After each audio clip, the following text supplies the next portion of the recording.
Have you noticed that sometimes when you don't have any money, it feels like a trap? It feels like a hole in the ground. It feels like a pit, a bottomless pit, and you can't get out. And the more you climb, the deeper you go. Because that's how it felt to me when I was broke. But I didn't realize that one of the reasons I was broke is because I believed some things that weren't true. Jesus said, if you continue in my words, then are you my disciples indeed, and ye shall know the truth, and the truth shall make you free. It didn't say the truth shall set you free, it said the truth shall make you free. I believe that any area of your life in which you are not free is an area in which you have not you either don't know or you're not applying truth. And if you want freedom, you have to find out the truth and stop believing a lie. Now, it's hard for us to believe that the things that we believe are lies, because we believe things because they're true. Right? I think, well, I believe this because it's true. But that's not actually how it works. You think you believe it because it's true, but the reality is you think it's true because you believe it. And that's very, very different. And what we have to be willing to do is we have to be so in love with truth that we're willing to examine our ideas to see if they're based on truth or if they're based on a lie. And when we find out they're based on a lie, we need to be willing to let them go. All of this whole idea of certain things you can't say because it triggers people and people get upset because the truth is never afraid of a lie, but a lie has to be afraid of the truth. Because the truth will reveal a lie. It will expose a lie. It'll put a lie on Front Street. But there's nothing a lie can do to the truth except try to silence it before it gets evacuated, before it gets evicted. And so, ladies and gentlemen, that was Myron Golden. And if you've never watched Myron Golden, then I got to say that you're really missing out. You're really missing out, because that was just a small portion of what he has to offer. And there's so much more. There's so much more. It gets so much better. And these are the types of videos, this is the type of content, these are the types of people I like to associate myself with and consume my time and my mind and my energy and my focus. And in this video, he actually discusses the 6 lies that are keeping people broke, keeping you broke, possibly, and or someone you know broke. No matter how much money they may earn, they're still broke. How many people know somebody like that? It's interesting because today, 2024, I'm seeing a change. I'm seeing a shift in not just real estate and not just personal finance, not just money habits and things like that, but also in business and how businesses are run. And as I've said numerous times before, YouTube is in fact a business. Whether you are YouTube, whether you are Google, whether you are Alphabet, or whether you are a producer, a YouTuber, uploader, content creator, anybody associated with the $250 billion creator economy, it's a business. And business is changing.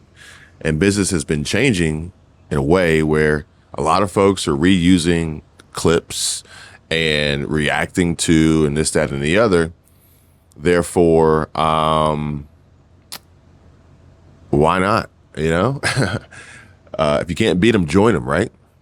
But I will say this, for the most part, what I've seen are clips that are entirely useless, clips that are a waste of time, clips of ridiculous TikToks or just cringe-worthy ick content that doesn't get you anywhere.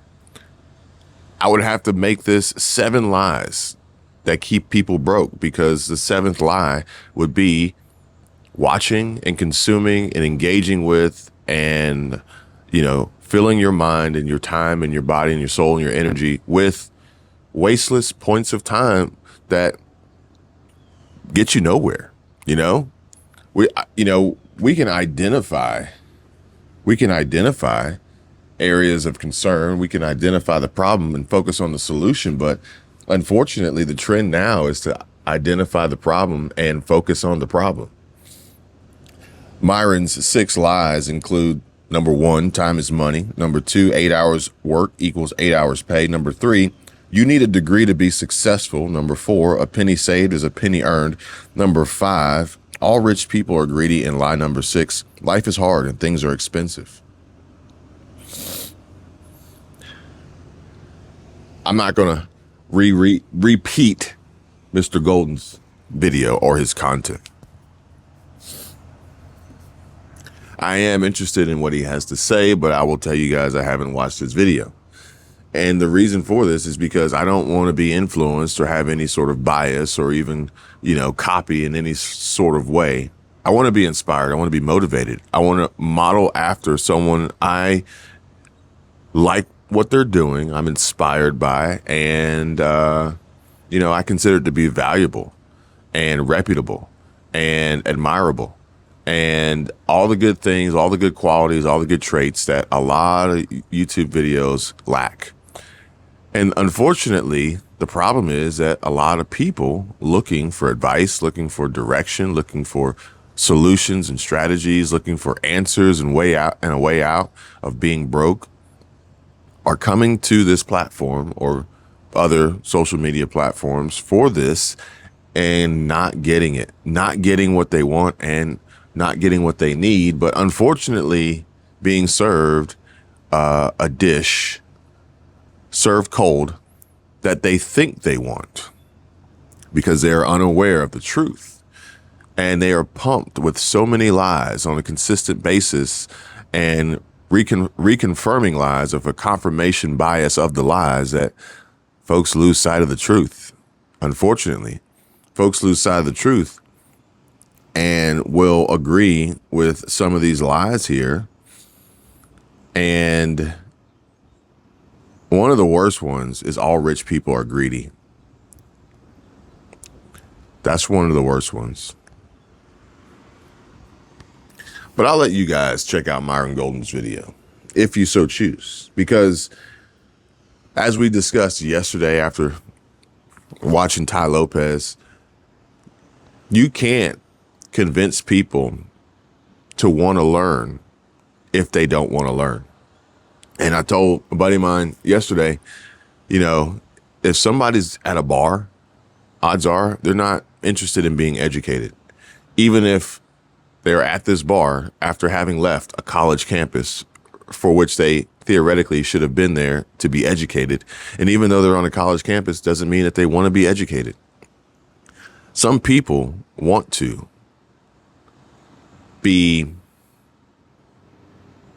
they want you to, or maybe they just want to find wherever they're going to get the greatest amount of consideration and agreement to whatever idea they may have. And let's just say I'm no different. There are people out there who want to find out and know more and learn and be told and be within the company of other like-minded individuals that confirm the reason why they're broke is because of inflation. It's because wages haven't kept up. It's because of politics. It's because of whatever it may be. Notice none of these reasons why you're broke, include anything that you could have done. And they want to be in that space. And honestly, it's like, well, there's no sense in even trying. And anyone who's not broke, or i.e. rich, they're greedy. And money is the root of all evil. Or money is evil. And we then continue to spread this lie with this Mandela effect of, Luke, I am your father, which was never actually said. But then people believe it to be true. And it's easier to believe that lie as the truth than to buck the system or perhaps seek some alternative truth that would take you out of a position of sadness and poverty and despair and just being broke to something better. Money can't buy happiness, but I can pretty much guarantee you that being able to pay your bills on time will provide some greater satisfaction than fearing that you won't be able to, and you'll lose your house, you'll lose your apartment, you'll lose your car, your truck, your vehicle. You'll Your phone will get shut off. You won't be able to buy anything to eat, whatever it may be. Money, sound budgeting, no debt, money and savings, having investments, building investments. These are better than not, okay? But like I said, I am no different. And I feel, I trust, and I believe in this alternative, path, this different perspective of life that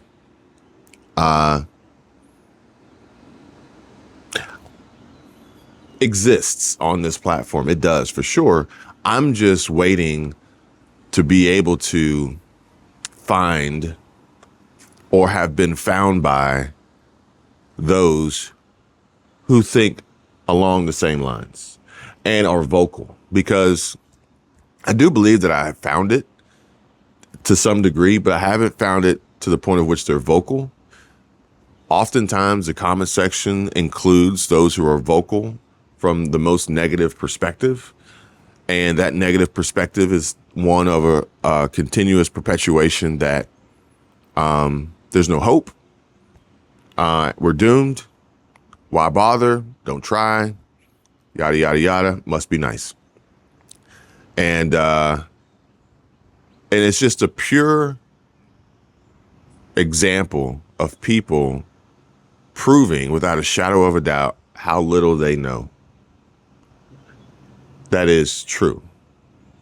And how much they know that they think is true, which is actually completely a lie. But that's on you. That's on them. I can't make anybody do anything they don't want to do. But I can continue to develop the dialogue and have discussions and conversations of which I would like to be a part of, that produce meaningful and impactful changes to improving people's lives. And this could be financially, this could be emotionally, this could be spiritually, this could be through a relationship, this could be physically, this could be a variety of different changes. But yeah, I think that's far more important than harping on the problem and just focusing on the negative and not actually creating formidable solutions and taking action and executing and holding yourself accountable. Saying you want to be out of debt, saying you don't want to be broke anymore is great. But if you don't have a plan and you don't take action and you don't hold yourself accountable, you never will. So today is Saturday, and I've got about a week to prepare, because Friday we're going to have a pretty long video, pretty long discussion with some folks, friends of ours, and they are real estate agents. And I think that the real estate market, the housing market, has a really, really skewed perspective, and it's getting a bad reputation right now. And I think that there's too much negative out there without some form of unbiased rebuttal, or even the ability to create dialogue and discussion and debate over what's what. So we're going to dive into that on Friday, and I'm going to prepare for that, because I want to really hit some major pain points right now for so many people. And I don't want it to stop there. I don't want it to end there. I want it to expand and go even further with others' opinions. And then we can start to build and create some sort of gauge for what it's really like out there. And not just from one, not just from Newsweek, not just from Redfin, not just from Zillow, not just from whatever story out there wants to put a spin on whatever they want to put a spin on, to convince people to click on their video or read their article, to present a story in a specific way that would lead you to believe that what they said is true, when in fact it's not. But you'd have to really, really dig deeper and read between the lines and be able to intelligently examine the data and the information and what's being said to really come up with your own opinion And your own opinion is really all that matters, especially in real estate, because no matter what anybody says about equity or home prices or overvaluation or interest rates or insurance or HOAs or any of that stuff, none of it matters if you yourself don't feel comfortable in the situation. It doesn't matter. If someone literally came to you today and said, now is not now, but now is the right time to buy. You must buy right now. How many people would do it? I know a lot of people would, because a lot of people don't. They would rather have these choices and decisions made for them than understanding them themselves. But these people who solely follow the leadership of others blindly are the most at risk, because they don't know what they don't know. And then they jump into these situations, and without that guidance, then they're not going to know what to do. They're not even going to know why now's the right time. Everybody's telling you now's the worst time. But do you know why? Do you know why? If you are, let's just say, of the age of, retirement age. Now, this is not retirement advice. I don't want to get put in that category. But even if you're not, even if you're a young, 30 something, 20 to 30 something. When I was growing up, 20 something, you could buy a house. Now, maybe 30 something. But it all depends on your financial situation and your risk tolerance, your income, your plan, your strategy. Where we live here now, a lot of folks here are military, and they're probably not going to be here for a very long time before they get, deployed, or, they get a new station or new post. So buying a house, no matter how good, no matter how great the market could be, probably wouldn't be the best idea. Now, granted, if the market was great for buyers and you didn't have the ability to be in one place permanently, you could still buy, and that could be an investment property. In theory, if you want to carry that burden, I would recommend a property management company, but that's just me. But no matter how good the market is, it wouldn't be a great time for you to buy. You see what I'm saying? And just because prices are higher, just because interest rates are higher, just because there's talk of overvaluation, I think that people are hung up on this term of pre-pandemic and pre-COVID. And it's ridiculous. It's asinine, because it's 2024. How long are we gonna hang on to that? Because everybody else has they let go of it. Okay. They let go of it. It did what it did. Now here we are, I'm not going to sit here and talk about when I was younger and I was, my body felt different. I'm older, I'm going to be 40 soon, and it is what it is. So now that I know that, now I got to I have to make choices and decisions accordingly based on this information, like based on the situation. So anyway, there is no blanket statement. There is no blanket statement. And I can tell you guys right now that today, theoretically being the worst time to buy, housing markets are crashing, inventory's up. Open your eyes, can't you see? It'll be an amazing story. It'll be an amazing tale that will be told if a year or two from now, the market goes up another 20 or 30%. And then in hindsight, now is the perfect time to buy. But why are you buying? Are you buying to flip and make a profit? Are you buying to solidify your, where you and your family are going to reside? Are you buying to have your ownership? And don't give me that crap about you never own it, okay? Don't give me that crap. Why are you buying? Are you buying for a short-term rental opportunity? Because those have their own challenges. Are you buying for a second home, a vacation home? Are you buying because you're trying to diversify your wealth and create some added protection to you and your family's financial position? There's no blanket statement. Unfortunately, it seems like a lot of these quips and these comments and these headlines and these stories and these videos are all geared at a specific mindset and a specific target audience. And that target audience is the middle class. But the middle class gets lumped into this category of being broke and being poor and being dumb and being stupid. And therefore, everything outside of that is foreign and alien, and it doesn't make any sense. But if you were to step outside of that, then maybe you would then begin to realize and see that everything outside of that is from the perspective of those who are not broke, not poor, and not, financially burdened, but are actually continuously making moves to increase and improve their financial position to better themselves and their families and their businesses and everything that has anything to do with that.